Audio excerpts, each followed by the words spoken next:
Reflect Tamil Nadu செய்திகளுக்காக செய்தி வாசிப்பவர் பாரதி கண்ணையா. மயிலாடுதுறை அருகே ஒரே அத்தி மரத்தினால் 14 அடி உயரத்தில் மூலவர் அமைந்துள்ள வானமுட்டி பெருமாள் ஆலய பிரம்மோற்சவம் தேர் திருவிழா ஏராளமான பக்தர்கள் பங்கேற்பு.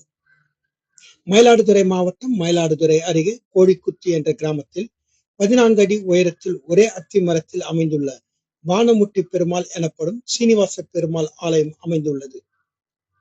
பெப்ல மகரிஷி பெருமாள் காட்சி தந்த இடமாகும். சுமார் 2000 ஆண்டுகளுக்கு முற்பட்ட சோழர் காலத்து கட்டமைப்புடன் கூடிய இந்த ஆலயம் பித்ரு தோஷம், சனி தோஷம் நீங்கும் ஆலயமாகும். ஆலயத்தில் ஆண்டு பிரம்மோற்சவம் கடந்த 25ஆம் தேதி துவங்கி நடைபெற்று வருகிறது. விழாவின் முக்கிய நிகழ்ச்சியான திருத்தேரோட்டம் இன்று நடைபெற்றது. பெருமாள் தாயார் உடன் தேரில் எழுந்தருள திரளான பக்தர்கள் தேரை வடம் பிடித்து இழுத்தனர். 4 ரத வீதிகள் வழியே தேரோட்டம் நடைபெற்றது. ஏராளமான பக்தர்கள் பங்கேற்று சாமி தரிசனம் செய்தனர். மயிலாடுதுறையிலிருந்து எமது சிறப்பு செய்தியாளர் இளஞ்செழியன்.